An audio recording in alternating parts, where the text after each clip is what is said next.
Olá, meu nome é Paulo Marçaioli, eu sou autor do blog Esperando Paulo, que é um espaço onde eu publico resenhas e artigos de história, de política, de literatura, sempre com viés nacionalista e anti-imperialista. Também sou advogado aqui na cidade de Valinhos, no interior de São Paulo. Hoje eu vou conversar um pouco para vocês sobre aquele que foi o maior evento da história militar do país, o mais conhecido de todos, certamente, e o que é bastante contra-intuitivo, trata-se de um evento militar em que nós saímos derrotados, né? Então, tradicionalmente, se a gente pensar nos grandes eventos históricos aí que as nações saudam em torno das suas grandes batalhas militares, geralmente a gente está tratando de eventos que essas nações saíram vitoriosas, né? Então, a Batalha de Waterloo, para pensar o exemplo francês, a Batalha de Stalingrado, que a gente está falando da experiência da União Soviética na Segunda Guerra Mundial, mas no nosso caso nós saímos derrotados, né? O que também confere toda uma beleza, uma especificidade nacional, alguns traços que só poderiam acontecer no Brasil, né? Eu estou falando aqui da retirada de Laguna, da Laguna, se baseando aqui numa resenha do Visconde de Taunay, que foi uma pessoa que participou diretamente dos eventos. Ele era jovem nessa época e ele participou dessa expedição aí na condição de engenheiro, né? Então ele vai retratar aí essa expedição, o que não deixa de ser interessante que ele foi um grande escritor do nosso romantismo literário. Tem um livro bastante famoso que é a Inocência, né? E ele não deixa de retratar esse livro se baseou aí nos seus diários militares, mas ele não deixa de ter um aspecto literário do romantismo. Então ele faz a alusão que ele faz à natureza, ele vai descrever o heroísmo dos soldados, né, o destemor em relação à morte. Então a gente verifica um estilo literário romântico, ainda que não se trate propriamente de uma obra puramente apologética, né? Ele tem uma orientação nacionalista, mas ele não deixa de fazer críticas de direções militares, ele faz alusão a alguns crimes de guerra que foram cometidos pelos brasileiros, então também não tem um tom puramente apologético, serve também como uma fonte histórica para aqueles que querem conhecer a história da Guerra do Paraguai, né? Mas falando um pouquinho sobre a guerra, né? Então a gente sabe que a Guerra do Paraguai durou entre 1865 até 1870, ela está relacionada a um processo aí de emancipação das nações da América do Sul em relação a Portugal e a Espanha, né? Então, o fim aí do vice-reinado do Prata, aí, que deu ensejo à Constituição dos Estados do Paraguai, da Argentina, do Uruguai, isso em 1810, começa esse processo. No Brasil a gente tem nossa emancipação em relação a Portugal, processo de independência política em 1822.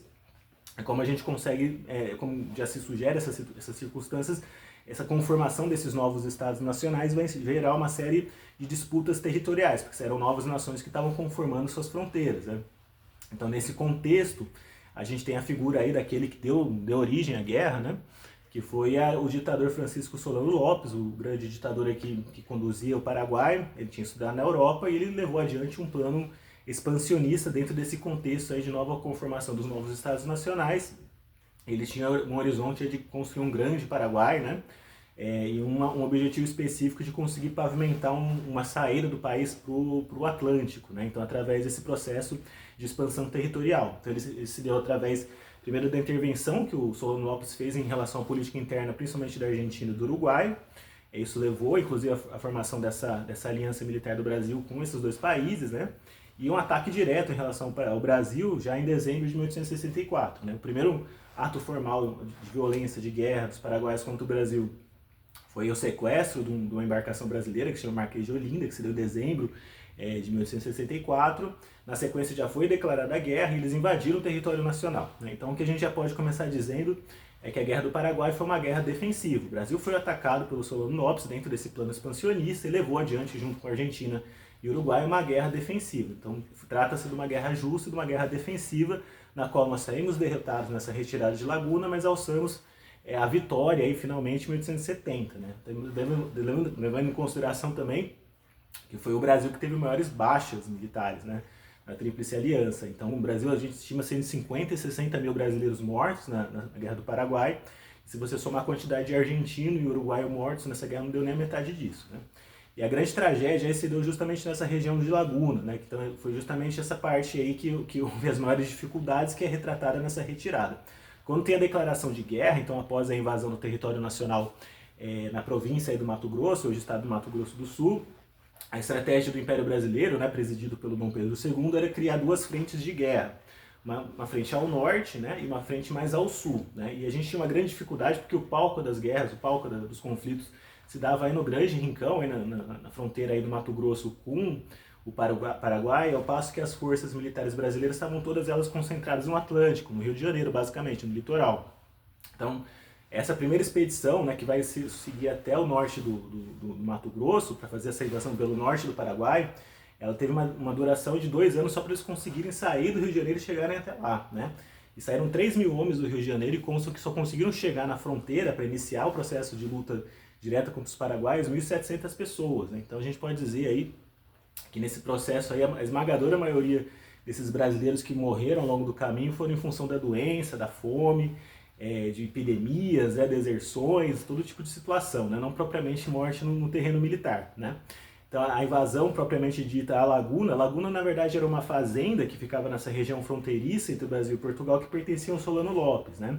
Então nossas tropas eram conduzidas pelo comandante Camisão, e aí novamente o Visconde de Itaunay não vai deixar de se furtar a tecer críticas a esse dirigente, ainda que ele se notabilizou por toda uma hombridade, uma honra, aí tem algumas passagens bastante comoventes na guerra com relação à necessidade deles abandonarem, por contingências militares tiveram que abandonar os feridos, e gerou toda uma circunstância de ele assumiu esse posicionamento para conseguir salvar as tropas, né? Mas o que o Visconde vai dizer é que ele tinha muita preocupação em ser qualificado na imprensa do Rio de Janeiro como um desertor, como aquele que se acovardou diante do conflito.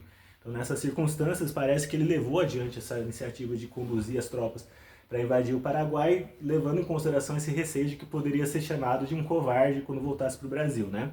E foi feito um erro de cálculo, porque quando ele invadiu o terreno do Paraguai, a expectativa deles era conseguir, através da ocupação de Laguna, ter recursos para conseguirem conduzir esse processo. Só que os paraguaios, isso foi toda uma estratégia militar que conduziu esse processo, eles tinham uma tática de ir recuando, então faziam um recuo tático para atrair as tropas brasileiras para o território, e eles iam devastando todo esse espaço, fazendo com que os brasileiros não tivessem acesso a alimentos, a bens de subsistência, né? Os brasileiros estavam munidos aí de artilharia, dispunham de granadas, de revólver, de espingardas, tinham até facões, espadas para fazer os combates corporais. A gente está falando de uma situação de guerra do século XIX, muito diferente do que é uma guerra hoje em dia, né? Mas a gente teve dificuldade com a cavalaria, né? Os cavalos que poderiam possibilitar uma maior movimentação dessas tropas, eles morreram todo nesse trajeto aí, né? Então, ao chegar em Laguna, se verificou que era uma situação muito difícil, os brasileiros não tinham alimento, não tinham nada, e eles tiveram que começar a fazer esse recuo estratégico, esse recuo tático.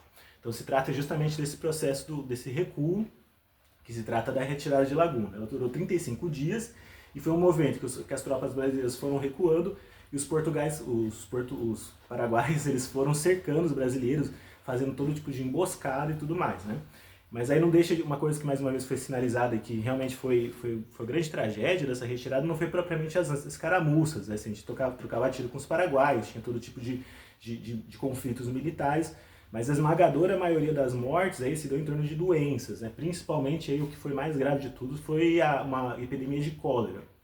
Apareceram os primeiros sinais de cólera aí em alguns índios aí que acompanhavam as expedições, isso aí foi até um pouco abafado entre as lideranças militares para não gerar um pânico, mas o negócio começou a perder o controle, e apareceram muitas pessoas que morriam de cólera, né? Famílias que em 24 horas, 20, 10, estima-se que mais de 100 pessoas morreram de cólera, e é uma doença bastante grave, porque ela gera bastante desidratação. Então a pessoa que tem o sintoma da cólera provavelmente foi decorrente da bebida, da água que eles estavam tomando estava contaminada, né? É muito difícil você ter um controle disso no campo de batalha. Isso aí gerava que a pessoa vomitasse, defecasse água, perdia 15 litros de água, e aí ficava uma situação de desidratação muito profunda, então tremores, febres muito intensas e calafrios, e também perde sal, né, perde potássio, então tinham câimbras que eram tão fortes que faziam com que a pessoa até se matasse, alguns até levavam ao suicídio de tanta dor que eles sentiam, né. Inclusive o próprio general Camisão, ele morreu de cólera, né, então foi um processo aí muito mais complicado aí, no que diz respeito às dificuldades aí de logística, de fome também, então tem algumas passagens bastante comoventes aí, dessas tropas passando fome, né? Foi realmente uma tragédia do que propriamente a situação do conflito militar, né? Em todo caso, aí, desses 1.300 que avançaram em direção ao território do Paraguai, apenas 700 conseguiram chegar depois, fizeram esse recuo tático aí de 35 léguas e conseguiram alcançar o território nacional, e aí criou-se aí toda essa mitologia então dessa retirada, né? Se você ler o livro, você vê que tem passagens que são absolutamente desesperadoras, assim, quando morre o comandante em chefe das Forças Armadas, as tropas brasileiras entram em colapso, né? Eles não tinham liderança militar, fica uma situação quase de anarquia, de fome, de miséria, de falta de água e tudo mais, de doenças, né?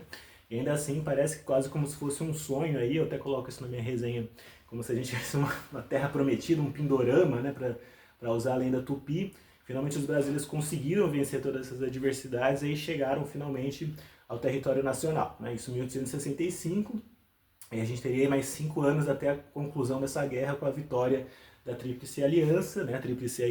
A aliança aí formada por Brasil, Portugal e Uruguai, né? E mais uma vez nós entendemos aqui nesse blog que se trata de uma guerra justa, de uma guerra defensiva e de uma guerra que nós devemos saudar, né? Não reivindicamos aqui uma certa tradição, um certo revisionismo histórico que vai fazer toda uma denúncia em torno das Forças Armadas brasileiras e tudo mais. A gente sabe que depois, principalmente através da intervenção do Conde Deu, houve de fato aí uma grande violência em torno da questão da situação do Paraguai, mas foi uma resposta a uma guerra que foi começada pelo Solano Lopes, inclusive através de um ato formal de ataque à nossa embarcação e invasão do nosso território, né?